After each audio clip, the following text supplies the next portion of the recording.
반갑습니다.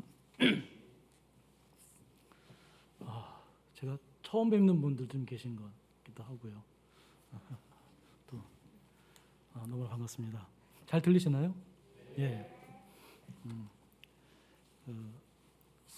목사님이 설교부터 듣고 이제 코로나 시대에 좀 힘이 되는 말씀을 좀 하고 싶다는 생각이 들어서 마치 제가 이제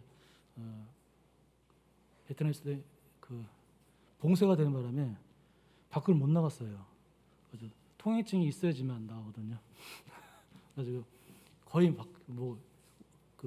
길 가면 이렇게 운동도 못 할 정도로 운동 하나 걸리면 그 벌금 100만 동, 200만 동, 10만 원이에요. 그래서 이제 그때 하나님이 저에게 주신 말씀이 있어가지고 그 말씀을 좀 같이 나누고자 합니다. 오늘 본문에 보면요, 죄송합니다. 하나님이 아브라함을 이제 부르셨어요. 그리고 이제 아들 이삭을 번제로 바치라고 이제 말씀하십니다. 구약 성경에서 번제는 보통 보면요, 불로 다 태우는 거예요. 그래서 소나 이제 양을 가지고 오면 먼저 이제 그 제물을 죽인 다음에 피를 다 빼요. 피를 다 뺀 다음에 각을 뜬다고 그러죠, 성경은요. 이 각을 뜬다는 게 무슨 말이냐면 쉽게 설명하면요, 그러니까 적정한 크기로 자르는 거예요. 적정한 크기로. 그리고 이제 제단 위에 올려서 불에 다 태우는 거예요. 근데 그렇게 누구를 하라는 얘기죠? 아브라함의 아들 이삭을 그렇게 하라는 거예요. 이삭을요. 그렇게 잔인하게 죽이라는 거예요. 그러자 아브라함은요, 아침 일찍 일어나서 아들을 데리고 하나님이 명령하신 모리아산으로 이제 출발을 합니다. 근데 오늘 본문에 보면 특이한 것은 뭐냐? 오늘 본문에 보면요, 아브라함의 감정이 안 나타나요. 그러니까 아브라함의 감정을 전혀 표현하지 않아요. 아브라함이 화가 났는지, 근심하는지, 아니면 뭐 고민하는지, 하나님을 원망하는지 그 어떤 표현이 없어요. 창세기 저자는요, 어떤 힌트도 우리에게 주지를 않고 있습니다. 근데 재밌는 것은 오늘 22장 바로 앞에 21장에는 뭐가 있으면 그 이삭과 이스마엘이 이제 다투게 되죠. 또 사라와 하갈이 다투게 돼요. 그러니까 아브라함이 어떻게 했으면요, 근심했다고 표현되어 있어요. 그러니까 이스마엘과 이삭 문제로 집안의 다툼이 생기니까 아브라함이 근심했다는 표현이 있어요. 근데 오늘 본문에는 정작 그 아들 이삭을 죽여야 하는데, 아들 이삭을 번제로 바쳐야 하는데 근심했다는 표현도 없어요. 어떤 표현도 없어요. 아브라함은 아무 말 없이 이삭을 데리고 그냥 모리아산으로 갑니다. 아마 있는 곳이 부엘세바인 것 같아요. 부엘세바에서 모리아산까지는 약 3일 길이에요. 3일 길. 한 70km 되거든요. 이 3일 길이면요, 긴 시간이에요. 긴 시간. 그러면 3일 동안 과연 아브라함은 아무런 생각이 없었을까요? 아무런 감정이 없었을까요? 그렇지는 않겠죠. 분명히 뭔가 있겠죠. 자식을 죽이는데 어떤 생각이 있겠죠. 뭔가 있겠죠. 그럼 무슨 생각을 했을까요? 사람들은 말합니다. 아마도 아브라함은 아들 이삭을 죽여야 할지 말아야 할지를 한번 고민하지 않았을까 하는 생각을 했다는 얘기를 하기도 하고, 때론 어떤 사람들은 아브라함이 아마 하나님을 비윤리적 하나님, 비도덕적 하나님이라고 하나님을 원망했을 거다 이렇게 얘기를 합니다. 근데 저는 조금 이거 좀 다르게 바라봐요. 다르게. 제가 보기에는요, 아브라함이 이삭을 죽이는 것은 그렇게 주저함이 없는 것처럼 보여요. 오히려 아브라함은 이삭을 죽이는 것을 순순히 받아들인 것 같아요. 제가 보기에는.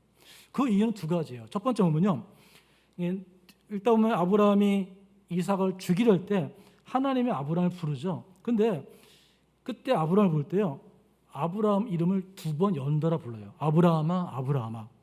근데 성경 66권 중에서 이렇게 이름을 연달아 부르는 경우가 거의 없어요. 거의 없어요. 그런 경우가 거의 없어요. 그게 무슨 말입니까? 하나님이 급하게 아브라함을 부르지 않으면 어떻게 해요? 아브라함은 이삭을 정말 죽였을 거라는 거예요. 급박한 상황이기 때문에 하나님은 그것을 멈추게 하기 위해서 급하게 아브라함아, 아브라함아 급하게 불렀던 거예요. 그 정도로 아브라함은요, 이삭을 바치는 것에 대해서는 주저함이 없었어요. 또 9절에서 11절을 찬찬히 읽어보면요, 아브라함은 정말 이삭을 죽이려 했어요. 8절이 조금 애매해요. 8절 보면 이제 이삭의 아버님 재물은 어디 있습니까? 그때 이제 아브라함이 하나님 미리 예비하실 것이다 얘기를 했죠. 좀 애매한데 그것도 제가 보기에 아브라함의 믿음의 표현일 수도 있고요. 또 제물은 이삭을 의미할 수도 있는 거예요. 그래서 큰 문제는 되어지지 않습니다. 그렇기 때문에 아브라함이 이삭을 죽이는 것은 순수히 받아들인 것 같아요. 제가 보기에. 두 번째로 하나님이 또 이제 비윤리적이다, 비도덕적이라는 것도 당시에는 별로 문제가 되지 않았어요. 당시에는 우상들에게요, 인신제물, 사람을 제물로 바치는 경우가 종종 있었어요. 종종 우상들에게. 그래서 구약성경에 보면요, 그 남유다 왕 아하스 왕이 자신의 아들을 불로 지나게 했다는 표현도 있거든요. 그러니까 충분히 그 당시 문화적으로 볼 때는 그러니까 이교도 문화적으로 볼 때는 아들을 우상에게 바치는 것은 있었다는 거예요. 그러니까 충분히 그럴 수 있다는 거예요. 그러니까 아브라함이 아들을 바치는 것은 그렇게 큰 문제는 아니었던 것 같아요. 제 보기에는. 그럼 아브라함이 가지고 있는 가장 큰 고민은 무엇일까? 질문은 무엇일까? 저는 이 부분을요, 문맥적인 이제 접근을 한다 생각해요. 문맥적인 접근. 아브라함이 언제 나오면요, 창세기 12장부터 이제 갑자기 등장합니다. 12장부터. 근데 12장부터 22장까지 여러 번 반복되는 게 있어요. 그것이 뭐냐면요, 하나님의 약속이에요. 약속. 언약이에요. 언약. 그 약속은 하나님이 아브라함에게 내가 너의 자손, 너의 후손을 어마어마하게 많이 만들어주겠다는 약속이에요. 그래서 첫 등장인 창세기 12장에도요, 하란에서 아브라함을 부르면서 갑자기 부르죠. 갑자기 아브라함을 부르면서 너희가 큰 민족을 이루어주겠다는 약속을 하세요. 아브라함이 요청한 적 없습니다. 하나님 먼저 약속하신 거예요. 또 창세기 15장도 마찬가지입니다. 그때 아브라함에게 자녀가 없었어요. 근데 하나님은 아브라함을 밤에 천막 밖으로, 텐트 밖으로 나와서 하늘을 보랍니다. 하늘에 어마어마한 별이 있죠. 그 별과 같이 너희 자손을 만들어주겠다. 그리고 해변가의 모래알처럼 너희 자손을 만들어주겠다고 약속을 하십니다. 창세기 17장에는요, 아직 사라가 임신을 하지 않았습니다. 근데 아예 어떻습니까? 이삭이라는 이름까지 정해져 버려요. 그리고 그 이삭을 통해서 내가 많은 백성을 만들겠다고 약속하세요. 창세기 21장에는요, 이삭만이 유일한 씨이기 때문에 종 하갈의 아들이었던 이스마엘을 쫓아내라고 해요. 이스마엘은 뭐냐, 이제 사라가 이제 불안한 거예요. 자꾸 이제 자녀가 없으니까. 그래서 자기의 종 노예였던 여자를 아브람과 동침시켜가지고 낳은 아들이 이스마엘이에요. 그럼 이게 뭡니까? 플랜 B예요. 그러니까 자신에게 아이가 없으면 나중에 이렇게라도 그 재산을 물려주고 후손을 만들겠다는 플랜 B였어요. 플랜 B. 근데 하나님은 어떻게 해요? 그 플랜 B를 어떻게 해요? 포기하라는 거예요. 그러니까 이스마엘과 그 엄마였던 하갈을 쫓아내라는 거예요. 플랜 B를 포기하라는 거예요. 그래서 결국 어떻게 합니까? 아브라함은 이스마엘과 하갈을 쫓아내죠. 그게 21장이에요. 그 다음 장에 오늘 본문인 22장이에요. 근데 22장에 뭐라고 합니까? 이제는 플랜 A였던 이삭까지도 죽이라는 거예요. 그러니까 플랜 B도 포기하게 하고 이제 플랜 A도 어떻게 해요? 아들 이삭도 죽이라는 거예요. 아브라함의 마음이 어땠을까요? 돌아버리죠. 완전 어이없죠. 아니 어떻게 하라는 얘기야 지금 도대체. 약속 후손을 주겠다 했는데 분명히 그 이름까지 정해져. 이삭을 통해서만 내가 주겠다. 그 약속했는데 그것 때문에 어떻게 합니까? 플랜 B를 포기했잖아요. 근데 이제 와서는 플랜 A였던 이삭까지 죽이라고 하는 거예요. 제가 보기에는 아브라함의 가장 이해하기 힘든 부분이 바로 이 부분이었을 거예요. 이 부분. 아들을 바치는 것보다 더 힘든 게 이 부분이었을 거예요. 제가 보기에는. 물론 인간적인 마음이야 아들을 죽인다는 건 되게 힘든 일이죠. 안 되는 일이죠. 하지만 그 외에도 이 큰 문제가 그에게는 닥쳐 있었던 거예요. 왜 그러면요, 하나님이 그동안 말씀하셨던 내용과 지금 전혀 반대되는 하나님을 경험하고 있기 때문에. 또 전에 만났던 하나님과 지금 만난 하나님은 전혀 다른 분 같은 거예요. 아브라함 입장에는 내가 어떻게 하면 이런 하나님 믿을 수 있을까? 그렇지 않습니까? 여러 번 나에게 약속한 것을 하루아침에 바꿔버리는 거예요. 그러면 야 너에게 후손 많이 주겠다는 그 계획 취소 없던 걸로 하자. 그럼 뭐 어떻게 되는 거예요? 아브라함 입장에 볼 때는 이제 답답한 거죠. 아마 아브라함은 3일 길을 걸으면서 이 부분이 가장 좀 의아하지 않았을까 하는 생각을 합니다. 그런데 생각해 보면요, 이 모습이 바로 우리의 모습입니다. 우리도 가만히 보면요, 우리가 먼저 하나님을 찾아간 게 아니라 하나님이 먼저 우리를 찾아오셨어요. 그리고 우리에게 많은 축복과 은혜를 주시고 약속을 하셨어요. 또 그런 축복을 누리기도 했고 또 경험도 했습니다. 그리고 예수를 믿은 후에 평안한 삶을 살아왔어요. 그리고 항상 나를 인도하셨고, 내가 기도할 때마다 응답해 주셨고, 내가 힘들 때마다 나에게 찾아오셔서 위로를 해주셨어요. 근데 어느 순간부터 이상해진 거예요. 내가 그동안 알고 왔던 그런 하나님이 아닌 것 같다는 거예요. 내가 힘들고 지칠 때 나를 찾아 위로해 주시던 그런 하나님이 아니에요. 오히려 나를 힘들게 만드는 하나님이에요. 나를 지치게 만드는 하나님이에요. 마치 하나님이 나를 절벽 아래로 미는 것 같아요. 코너로 몰아서 절벽 아래로 미는 것 같아요. 그런 느낌이에요. 여러분, 욥을 상상하면 돼요. 욥은요, 하나님의 모든 축복을 다 주셨어요. 근데 하루씩 어떻게 됩니까? 그 많던 재산들이 다 날아갔어요. 10명의 자녀가 죽었어요. 자신은 피부병에 걸려 기아장으로 자신의 등을 긁고 있어요. 그리고 하나밖에 없는 아내는 자신에게 하나님을 저주하고 죽으라고 그렇게 말하고 있어요. 그에게 남은 건 뭡니까? 절망뿐이에요. 절망뿐. 그동안 알고 있던 하나님이 아니란 거예요. 절망뿐이에요. 이때 아브라함은 하나님을 어떻게 느꼈을 거예요? 아마 제가 보기엔 자신을 죽이려고 달려드는 하나님처럼 느꼈을 거예요. 자신을, 그러니까 아들을 죽이는 게 아니라 그 마음에는 자신을 죽이려고 달려드는 하나님처럼 느꼈을 거예요. 그럼 여기서 우리는요, 과감하게 좀 왜라는 단어를 생각해 보겠죠. 왜 하나님은 아브라함에게 이런 고난을 주시는가? 왜 하나님은 우리에게 어려움을 주시는가? 어쩔 수 없는, 피할 길도 없어 보이는 그런 고난을 주시는가? 여기서 우리는 한 가지 더 물어볼 수 있습니다. 뭐냐? 그럼 신앙생활의 무기는 무엇일까요, 여러분? 신앙생활의 무기. 많은 사람들은 뭐 말씀이다, 기도다, 또 예배다, 봉사다, 또 헌신이다, 사역이다, 뭐 여러 가지 말할 수 있습니다. 또 이런 무기를 가지고 해서 열심히 성경을 읽기도 하고 기도하기도 하고 또 많은 것들을 합니다. 하지만 제가 보기에 신앙생활의 가장 큰 무기는요, 경험이에요. 경험. 좀 폭넓게 말하면 삶이에요. 삶. 어떻게 보면요, 여러분이 열심히 말씀 읽고 기도하고 예배드려 그 모든 것이요, 이런 경험을 채우기 위해서 만드는 거예요. 어떻게 보면요. 1983년 2월에요. 제가 초등학교 6학년 때 갑자기 그 공습경보가 울렸어요. 갑자기 겨울이었는데 공습경보 울렸어요. 그 난리가 났어요. 난리 났어요. 이때 저는 집에서 아버지랑 같이 있었는데, 그래서 저는 두려워서 아버지한테, 아버지 빨리 우리 대피소로 도망갑시다. 지하 대피소로 가자고 그랬어요. 저희 집에서 한 30분 거리, 걸어서 30분 거리거든요. 근데 아버지는요, 뭐하러 거기 가냐고, 갈 필요 없다고 여의를 부리시더라고요. 뭐 굳이 뭐 거기서 가냐고, 여기쯤씩. 그러니까 나중에 알고 보니까 그때 이제 북한 공군 이웅평 대위가 미국 19기를 이제 넘어왔던 거예요. 귀순했던 거예요. 갑자기 공습경보가 울린 거예요. 그때 제가 놀랐던 게 뭐냐, 아니 우리 아버지가 왜 이렇게 태어나지?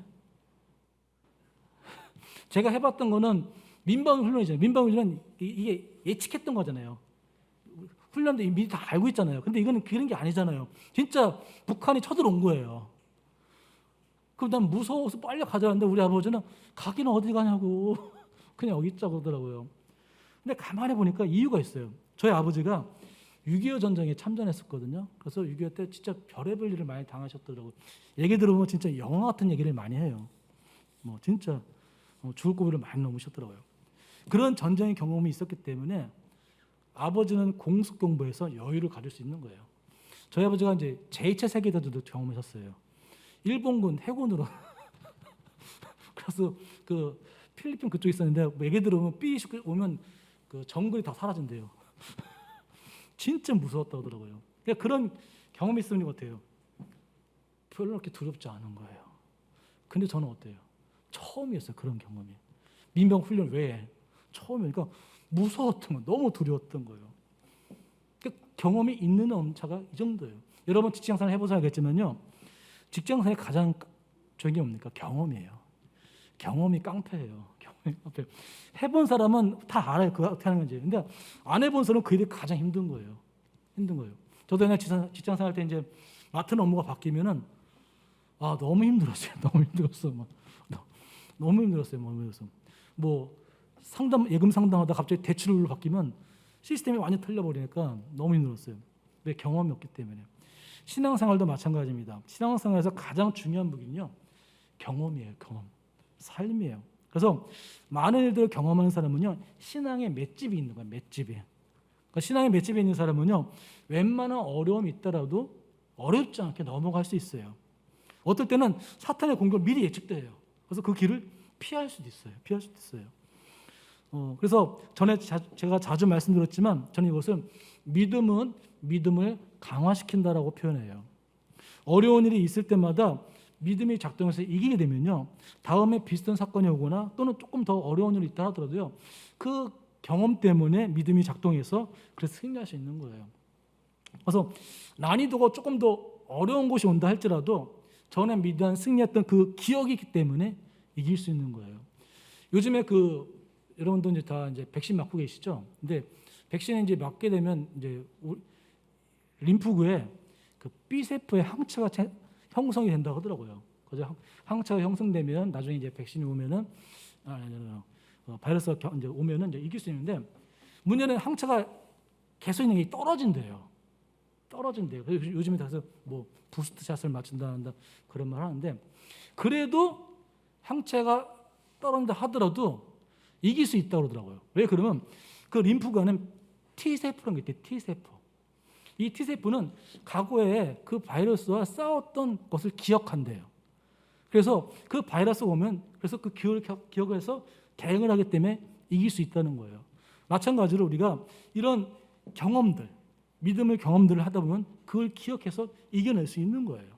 그래서 제가 보기엔 인생에서 그 신앙의 가장 큰 무기는 바로 경험이란 거예요. 신앙의 경험, 삶이란 거예요. 두 번째로 신앙생활의 무기인 경험인 것은요, 경험은요, 하나님을 알 수 있는 가장 좋은 방법이에요. 가장 좋은 방법. 우리는 성경을 믿죠. 그래서 오병이어 사건도 믿고, 그다음에 출애굽 당시에 10가지 재앙도 믿고, 홍해가 갈라지는 사건도 다 믿습니다. 하지만 우리는 보통 이것을요, 성경 지식으로 믿는 경우가 많아요. 성경 지식으로. 이런 성경 지식을 우리의 삶으로 들어오게 만드는 게 방법이 바로 경험이에요. 경험.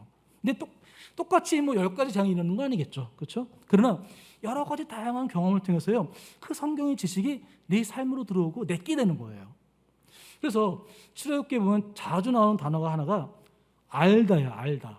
그래서 하나님은 모세에게 뭐라면요, 이스라엘 백성이 하나님을 알게 될 것이다라는 말을 되게 자주 반복해서 출애굽기에서 말하고 있어요.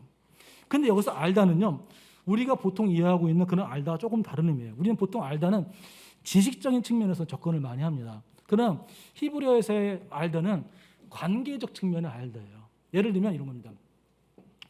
제가 문재인 대통령을 알거든요. 아시죠? 문재인 대통령 아는데 어떻게 생겼고, 그다음에 그의 전 직업이 뭐였고, 또 그의 성향이라든가 뭐 여러 가지들도 잘 알고 있습니다. 그런데 문제는 뭐냐면 문재인 대통령은 저를 몰라요.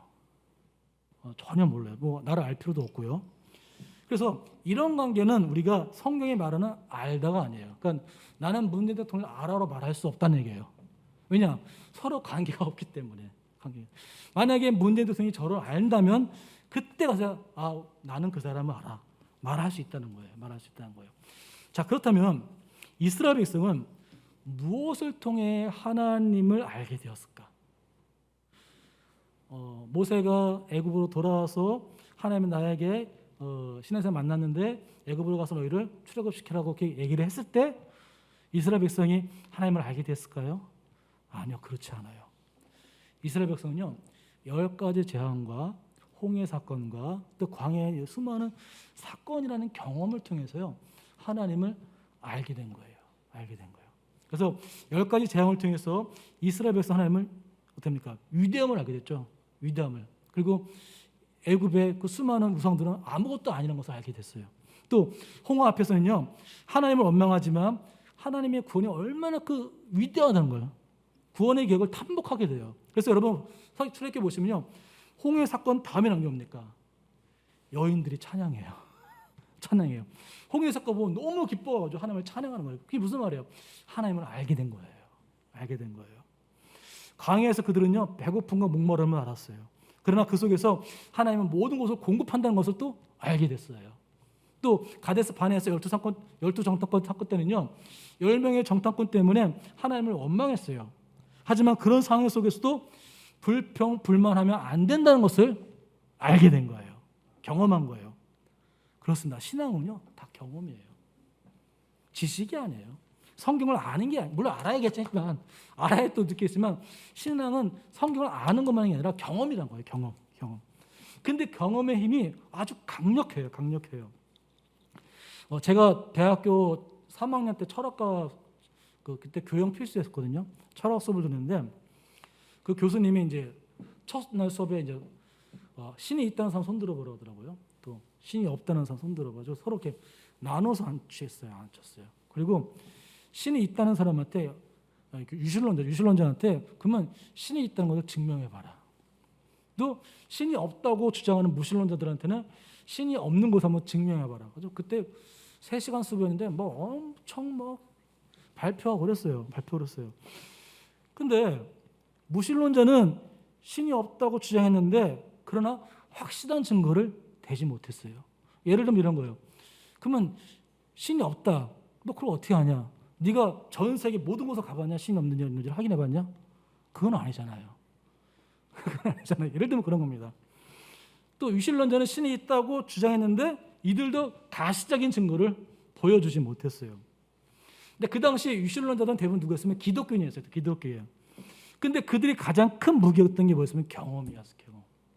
그러니까 그들이 가진 눈으로 보일 수는 없고 어떻게 설명할 수는 없지만 그들이 하나님이라는 존재를 경험한 것만큼 어떻게 해요? 너무 확실한 거예요. 그 경험은 확실한 거예요. 그러니까 부인할 수 없는 거예요. 그래서 그 경험은 확실한 거예요. 예를 들면 이런 거예요. 여러분 폴리갑 아시죠? 사도 요한의 제자였죠. 사도 요한 폴리갑이 나중에 이제 화형에 처해 죽습니다. 순교합니다. 근데 이 폴리갑을 존경했던 그 총독이 이 사람을 살리기 위해서 이런 말합니다. 마지막으로 예수를 부인해라. 그럼 내가 당신을 살려주겠다. 근데 폴리갑이 뭐랍니까?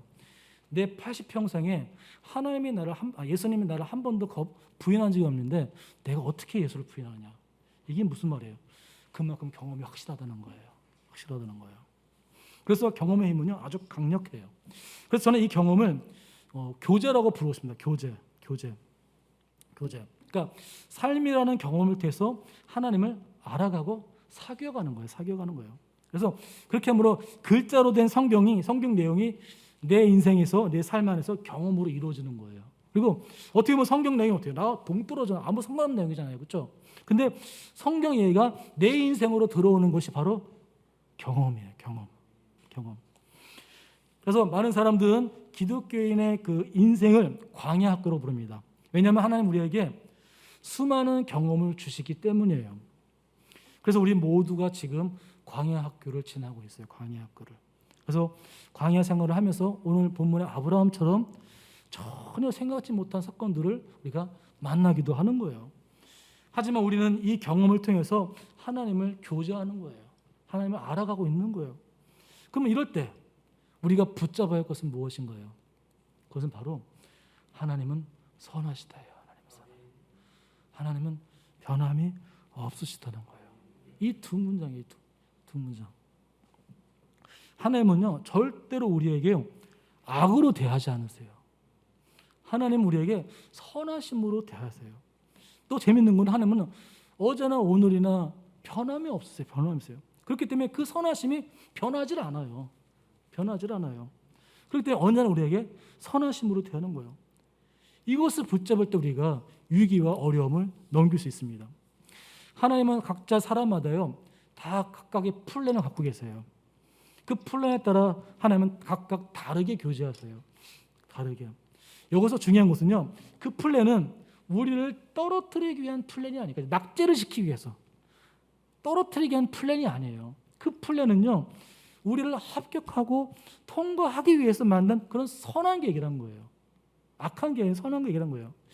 이것을 믿는 것이 바로 그리스도인이에요. 그리스도인. 이것이 그리스도인의 삶이에요. 삶. 그러니까 사람들 착각해 그리스도인의 삶이 그냥 찬양하고 예배드리고 그렇게 그게 아니라 그분은 선하시기 때문에 나 언제나 함께 하셔 날 도와주시다는 걸 믿는 게 그 삶이에요. 그래서 내가 어려울 때나 좋을 때나 슬플 때나 기쁠 때나 하나님은 선한 걸 믿는 게 그게 그리스도인이라는 거예요. 그래서 욥기 보면요, 욥은 이렇게 말합니다. 나의 가는 길을 오직 그가 하시나니 그가 나를 단련하신 후에는 내가 정금같이 나오리라. 그러니까 욥은요, 자기가 당한 그 고난의 이유도 몰랐어요. 과정도 몰랐어요. 근데 하나는 알았어요. 하나님은 선하시다는 거예요. 그래서 하나님을 신뢰했어요. 내가 딴 건 모르겠지만 분명히 내가 언젠가는 정금같이 될 것이다. 이렇게 말했던 욥이요, 욥기서 마지막 가서 이렇게 고백합니다. 내가 죽게 대하여 귀로 듣기만 하였사오나 이제는 눈으로 주를 배웁니다. 이게 무슨 말이에요? 이제는 하나님을 알았다는 거예요. 전에는 희미하게 그냥 믿다 그랬지만 이제는 어때요? 하나님을 발견하고 그분의 의도와 뜻과 사랑을 다 발견했다, 알았다는 거예요.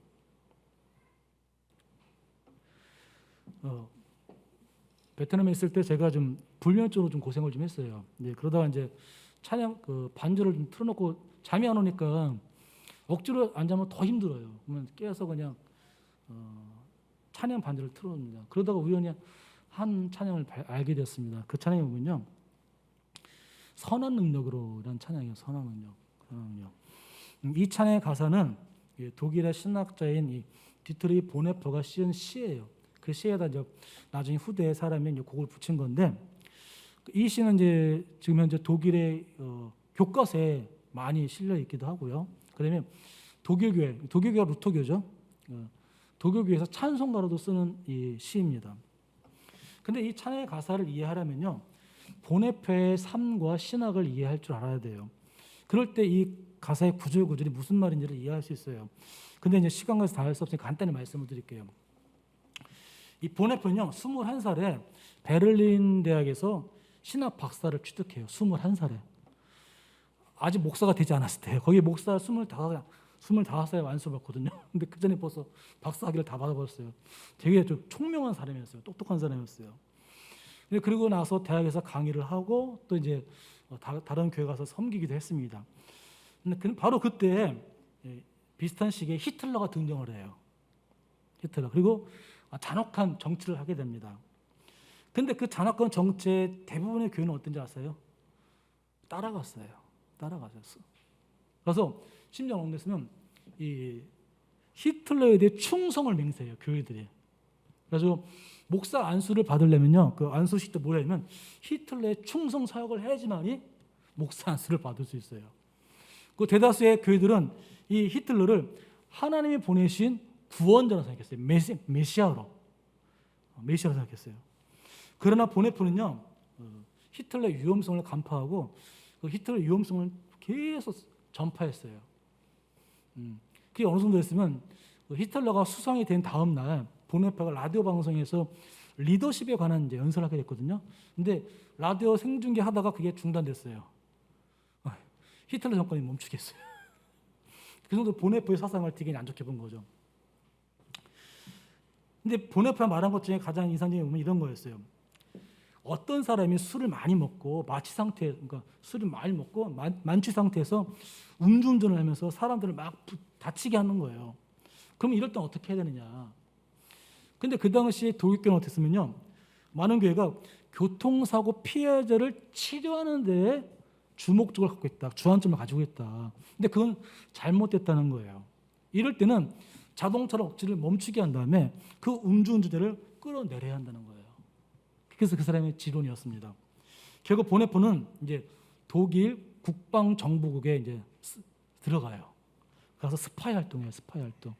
좀 이상하죠, 신학자. 그래서 저 끝에 보면 자그맣게 스파이를 써 있을 거예요.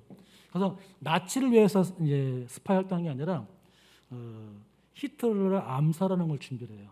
히틀러를. 결국 2번을 시도했는데 2번 다 실패합니다. 그리고 나서 이제 1945년 4월에 게슈타포에서 이제 체포가 돼요. 체포가 돼서 이제 투옥이 됩니다. 거기서 독방에 갇혀요. 그리고 이제 18개월 될 때 성탄절날 자신의 약혼자에게 이제 편지를 보내면서 그때 자신의 그 시절에 하나님 주신 감동에 따라 시를 하나 써요. 그때 그 시를 보내는 게 바로 오늘 이 찬양의 가사가 됩니다. 근데 뭐 가사 구조 구절이 다 은혜가 돼요. 근데 그 중에 제가 은혜가 많이 된 것은요, 후렴 부분이에요. 후렴 부분. 보네포는 후렴 뭐라 말하면 이렇게 말합니다. 선하님이 우리를 감싼다고 고백해요. 선하님이 우리를 감싼다. 오늘날 많은 그리스도인들은요, 이런 표현을 잘 사용하지 않아요. 현대 그리스도는 뭘 좋아하는지 아세요? 선한 하나님보다는요, 전능하신 하나님을 좋아해요. 전능하신 하나님. 그래서 사람들은 하나님의 전능한 능력이 또 비상한 이적이 나에게 역사해서 승리하길 바라요. 마치 엘리야가 갈멜산에 기도할 때 하늘에서 불이 내려와서 태웠던 것처럼, 그리고 막 바알 우상 이교도 신자들을 막 잡아놓은 것처럼, 또 홍해가 갈라진 것처럼, 뭐 오병의 역사처럼 그런 놀라운 기적들을 전능한 하나님을 체험하기 원합니다. 그런데 하지만 그런 일이 별로 없어요. 저도 신앙생활을 좀 길게 했지만 제 인생에도 그런 일이 별로 없어요. 여러분은 어떠세요? 물론 있기도 합니다. 없다고 말하지는 않아요. 있기도. 그러나 우리의 인생에서 그런 비상적인 그런 역사는요, 별로 없어요. 오히려 어떡합니까? 상황이 더 나빠져요. 상황이. 아브라함이 경험했던 것처럼 하나님을 이해할 수 없고 상황은 더 악화됩니다. 이럴 때 붙잡아야 할 것이 바로 우리는요, 선한 하나님이야. 선한 하나님. 비록 우리의 환경이나 나에게 비상한 이적이 일어나지 않을지라도 우리는 한 가지를 알아야 돼요. 하나님은 선하시다. 하나님은 선하시다. 그걸 계속 여러분 가슴속에 깊어놔야 돼요. 자, 그러면 선한 하나님 믿는다는 게 뭘까? 제가 보기에는요, 지금의 현재 나의 상태, 나의 상황을 인정하는 거예요. 인정하는 거. 그러니까 지금 내가 하나님의 선한 뜻 안에서 살고 있다는 것을 인정하는 거예요. 인정하는 거. 많은 사람들이 어려움에 닥치고 고난 속에 있으면요, 그걸 인정하지 않아요. 이건 하나님 뜻이 아니라 생각해요. 이거는 심지어는 이거는 마귀의 장난이다. 사탄이 나를 빠뜨렸다. 그렇게 많은 사람도 있어요. 그러나 선한 하나님 믿는 사람은요, 그것마저 다 하나님의 뜻 안에 있다고 믿는 거예요. 그래서 선한 하나님의 가장 좋은 방법으로 지금 현재 나를 돌보고 케어하고 있다고 믿는 거예요. 믿는 거예요. 지금 생각하면 저도요, 잠이 안 오고 기도를 막 길어지니까 기도가 안 되더라고요. 밤새 하는 거. 왜냐면 제가 한 달에 한 5일 정도는 한 6시까지 잘 못 자요. 그럼 6시, 7시 겨우 그때 이제 그럼 잠이 안 오면 배고프더라고요. 그러면 컵라면 먹으면 이제 배가 좀 부르면 졸립잖아요. 이제 그 힘이 자는 거예요. 이제. 별로 몸에는 안 좋아요. 속 되게 부득입니다. 근데 지금 생각하면 그때는 힘든 것 같은데 지금 생각하면 그때도 은혜였구나. 그때도 하나님 같이 계셨구나. 오늘도 아침에 좀 전에 그 찬양할 때도 날마다 부르면서 느끼는 게 내 과거를 쭉 생각해봤어요. 내가 지난 과거를 쭉 생각할 때 그때는 힘들었는데 지금 생각해보면 그때도 하나님 나와 함께 계셨구나. 그때도 하나님이 선한 방법으로 가장 최고의 방법으로 나를 돌보고 있었구나. 맞아요. 그래서 선한 하나님을 믿는다는 것은요, 내가 지금 처한 상황이 하나님의 선한 힘으로 나와 함께 한다는 걸 믿는 거예요. 인정하는 거예요. 인정을. 그리고 나서 하나님을 바라보는 거예요. 그래서 보네포는요, 선한 힘이 우리를 감싸시니 믿음으로 일어날 일을 기대한다고 말합니다. 이것은요, 막연한 기대가 아니에요. 막연한 기대가 아니라 선한 하나님을 믿게 있는 오는 확신이에요. 확신. 또 그런 말은 뭐라 말하면요, 선한 하나님이 함께 계시기에 하루 또 하루 늘 새롭다고 고백해요. 여러분, 그 당시에 보네포는요, 감옥 독방에 있었어요. 독방. 그렇게 크지 않은 독방에. 그런데 여러분, 독방에 홀로 있는 것이 무슨 새로운 일이 있겠습니까? 그렇지 않습니까? 일과가 똑같아요. 아침 일어나는 거, 그 다음에 씻는 거, 밥 먹는 거, 책 읽는 거 똑같아요. 18개 똑같은 삶을 살았어요. 근데 느낌이 틀린 거예요. 왜냐? 선한 하나님이 나와 함께 있기 때문에 그 독방 생활도 뭐예요? 매일 새롭다는 거예요. 매일 새롭다는 거예요. 여러분, 한 몇 개월 동안 집에만 있어 보세요. 진짜 답답해요. 근데 그게 매일 새롭다는 거예요. 여러분 직장생활 매일 똑같은 거 하죠? 근데 하나님 함께 한다면 그 매일매일이 하루가 새롭다는 거예요. 그런 고백을 합니다. 이유가 뭐라고요? 선한 하나님 믿기 때문에. 선한 하나님 나와 함께 하기 때문에. 그런 본회표는 어떻게 됐을까요? 투옥된 2년 만에 1945년 4월 9일에 이제 약식 군사 재판이 열려요. 그래서 결국 사형 판결을 받습니다. 그리고 사형 판결을 받은 지 5시간 만에 교수형이 처해져요. 그리고 그의 시신은 유대인처럼 소각돼 버립니다. 그러니까 무덤이 없어요. 어디다 버린지도 몰라요 지금. 근데 아쉬운 거는 그가 죽은 지 이제 2주 후에 보네포가 죽었던 그 강제 수용소가 연합군대에서 점령이 돼 버려요. 그리고 일주일 뒤에는요 히틀러가 자살해 버려요. 근데 조금만 더 버텼으면은 살 수도 있었는데 하나님은 그렇게 하지 않으시는 것 같아요. 사실 그의 죽음은 히틀러의 지시였어요. 히틀러가 이제 군대가 패전에 가까우니까 두려움 때문에 결국 정치범들 다 죽여버려요. 저는 이 보네페의 시를 보면서 너무 은혜를 받았어요. 제가 옆에 우리 아내도 있지만은 사모님도 있지만 제가 하루에 이 찬양을 아침 늦둥 제보 듣는 게 이 찬양이에요. 오늘도 하나님이 함께 하신다. 그리고 오늘도 하루가 또 새로울 것이다. 계속 그래. 버전도 틀리게 해서 막 독일어 버전 뭐 이렇게 해가지고 막 독일어 배우고 싶어요. 막 베트남어도 잘 못하는데. 그래서 이제 이 찬양도 힘이 생겨요. 힘이 생겨. 그리고 이 찬양이 앞에 보면 이 사람이 이제 끝내야 되는데 그가 동지들이 있었어요. 자기 가르쳤던 제자들 또 같이 준비했던 많은 사람들 그들과 내가 함께 이 일을 계속하겠다는 그런 고백들이 있어요. 1절 2절 3절에 보면요. 그래서 저는 여러분 혹시 지금 어떤 삶을 살고 있습니까? 혹시 아브라함 같은 상황이지 않으세요? 지금 느끼는 하나님이 내가 알고 있던 하나님과 다른 하나님을 느끼고 있지 않습니까? 또 코로나 때문에 여러 가지로 힘들어하고 있지 않습니까? 이럴 때는요, 저희가 붙잡은 건 딱 하나예요. 선한 하나님을 잡으세요. 그 선한 하나님은 우리가 늘 함께 감싸고 있다는 고백하세요. 그리고 믿음으로 일어날 일 기대하세요. 그리고 주님이 나와 함께 하기 때문에 여러분의 매일매일의 하루가 새로울 것이다. 이거는 막연한 기대가 아니에요. 확신이라고 생각하세요. 확신이라고 생각하세요. 결국 독일이 어떻게 됐습니까? 완전히 바뀌어버리지 않습니까? 그들은 히틀러 시대 때 그 잘못들을 낱낱이 펴잖아요. 결국 그의 원하는 바도 되지 않습니까? 여러분에서 어떤 어려움 속에도 이것을 붙잡고 나가기를 바라겠습니다.